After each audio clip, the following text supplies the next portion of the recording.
all of us gathered here should never forget the famous admonition of the iconic Jamaican reggae star Peter Tosh, when he said, and I quote, "Don't care where you come from.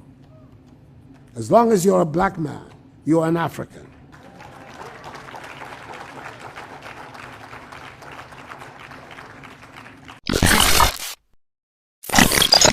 President of the Republic of Ghana is an extraordinary man.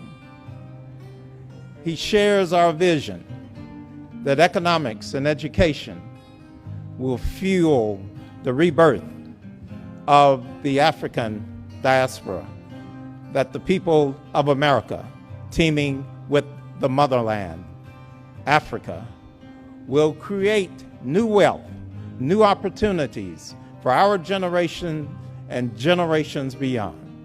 Mr. President has traveled worldwide. He's got extensive background, both as an executive in different levels, an administrator.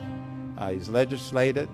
He has the complete package that has prepared him to lead the proud country of Ghana in the manner in which he's been able to date. I want you to come, sir, as we reach out to you, knowing that the competency, knowing that the confidence that we have in you and for you is such that we know we cannot fail at this mission. Please join me in welcoming the President of the Republic of Ghana, the Honorable Akufo-Addo.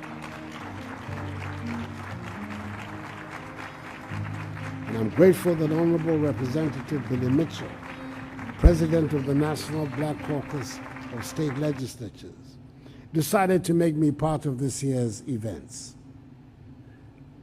My first encounter as President of the Republic of Ghana with a group of black legislators from the United States was in 2018 in Washington, D.C., with members of the Congressional Black Caucus.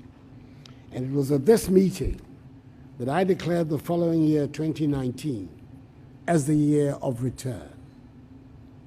Subsequent to that meeting, Congresswoman Nancy Pelosi, Speaker of the U.S. House of Representatives, led in 2019 a powerful congressional delegation to Ghana, which included Congressman Jim Clyburn, House Majority Whip and now Chairperson of the House Select Committee on the Coronavirus Crisis, Congressman Gregory Meeks, now Chairperson of the House Foreign Affairs Committee, Congresswoman Karen Bass, now Chair of the House Foreign Affairs Subcommittee on Africa, Global Health, Global Human Rights, and International Organizations, and the late legendary Congressman John Lewis to join us in the year-long event.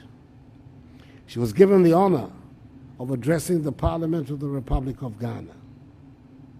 It was our hope that the year of return would be a joyful and learning experience all around for all of us on the African continent and our kith and kin from the diaspora, especially in affirming our determination that never again should the African peoples permit themselves to be subjected to such dehumanizing conditions.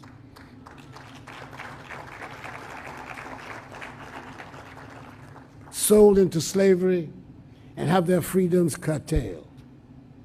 It proved to be just that, and I'm hopeful that this conference will serve as another catalyst to help ensure that Africans and persons of African descent on both sides of the Atlantic continue to come together in mutual solidarity to advance the interests of black people everywhere in the world.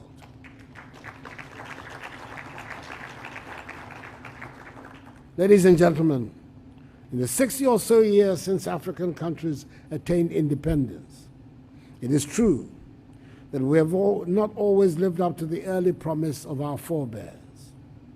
Political instability and poor management of our economies have meant that Africa has been described as the scar on the conscience of the world, to borrow the words of a one-time British Prime Minister. Many of Africa's young people have resorted to desperate means to escape from the continent to find a better future for themselves elsewhere. This has been exacerbated even further by the onset of the pandemic of COVID-19 and its ravages, which have affected every country on the planet. Yes, we in Africa have mercifully not witnessed the high infection rates and death tolls that some gleefully predicted for us, but which other countries in the developed parts of the world have suffered. In a population of some 31 million, we in Ghana currently have an active case count of 710 persons, with some 2 million persons tested and 5,556,210 persons vaccinated. Our goal is to vaccinate 20 million Ghanaians, that is the entire adult population, by the end of the year.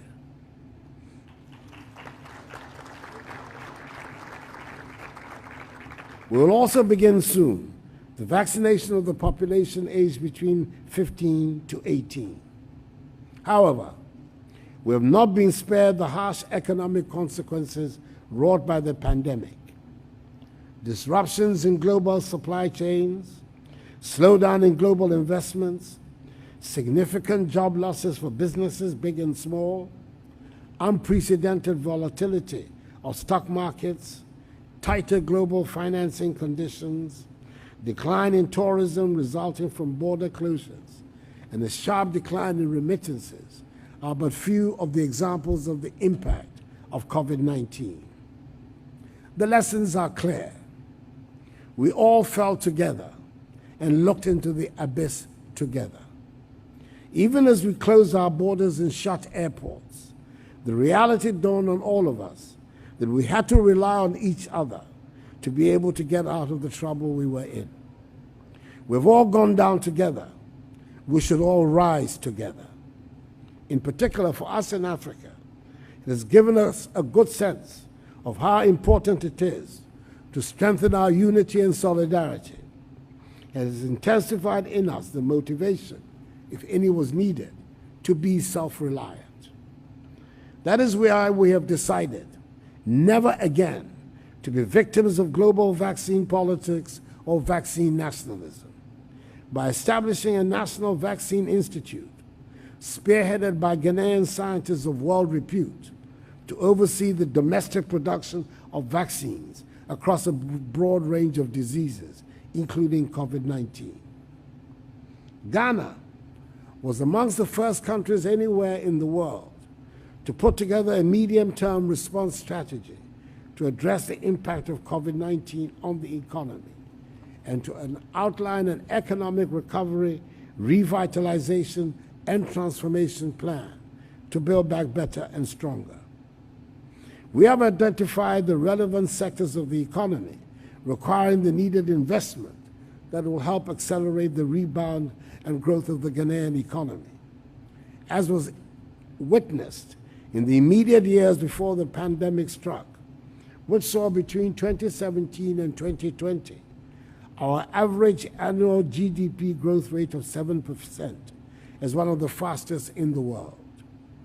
We call the Ghana Recovery Package the Ghana Cares or Bantampa program.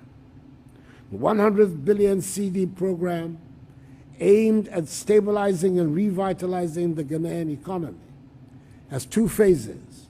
The stabilization phase, which was implemented between July to December 2020, and the revitalization and transformation stage, which is currently under implementation and will end in 2023. We're focusing our energies on supporting commercial farming and attracting educated youth into agriculture, building Ghana's light manufacturing sector, fast-tracking efforts at digitization, developing Ghana's housing and construction industry, establishing Ghana as a regional hub, and strengthening the enablers of growth of our economy. Investors are optimistic about the Ghanaian economy. We've done the heavy lifting required to transition our economy into a growth economy and are establishing sustainability and irreversibility. We're spearheading regional integration and cooperation in industrializing in Africa, and currently hosting the Secretariat of the African Continental Free Trade Area, AFCFTA, which comprises 54 states with a combined GDP of some 3 trillion United States dollars.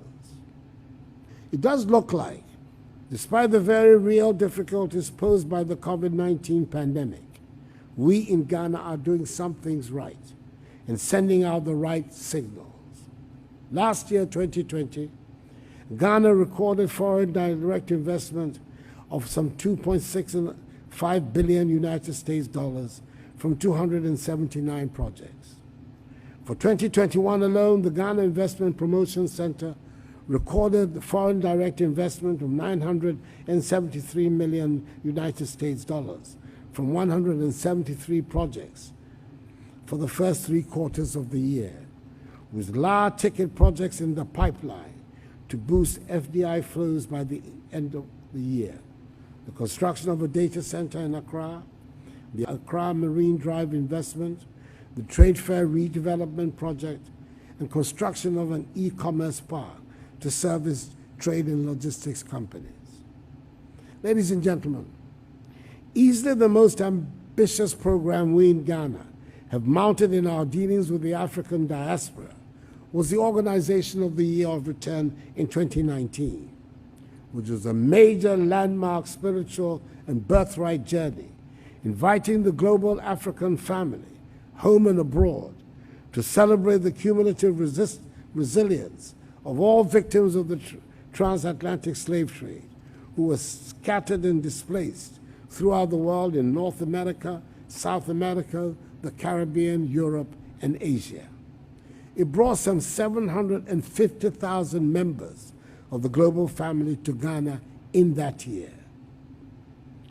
Ghana's connection with the African diaspora predates our independence. During our struggle for independence, our leaders reached out to the African diaspora.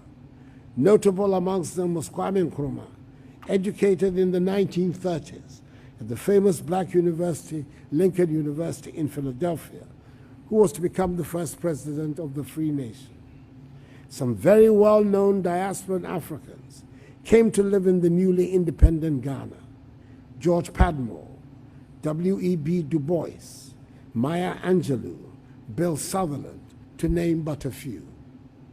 In 1992, Ghana adopted the Pan-African Historical Theatre Festival, PANAFEST, as a cultural vehicle for bringing Africans on the continent in the diaspora together around issues of the arts and culture.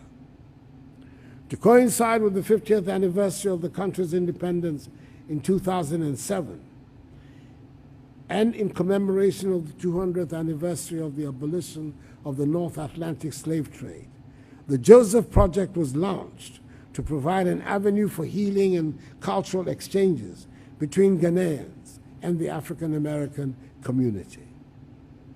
The Year of Return, held in 2019, has become the pivot around which engagements with the diasporan African family and Ghana revolves. The Follow-Up Project, Beyond the Return, seeks now to create opportunities across several sectors of the economy and provide a platform for sustained dialogue amongst people of African descent. Currently, we're creating platforms for adoption of legal frameworks in key sectors to drive diaspora engagements. This is culminated in the Homeland Return Bill, on which we're currently working. The Homeland Return Bill recognizes Ghana's moral and spiritual obligation as an African nation to facilitate the return of diaspora Africans to Ghana and the motherland, and to initiate the legal and regulatory processes for integrating them into Ghanaian society.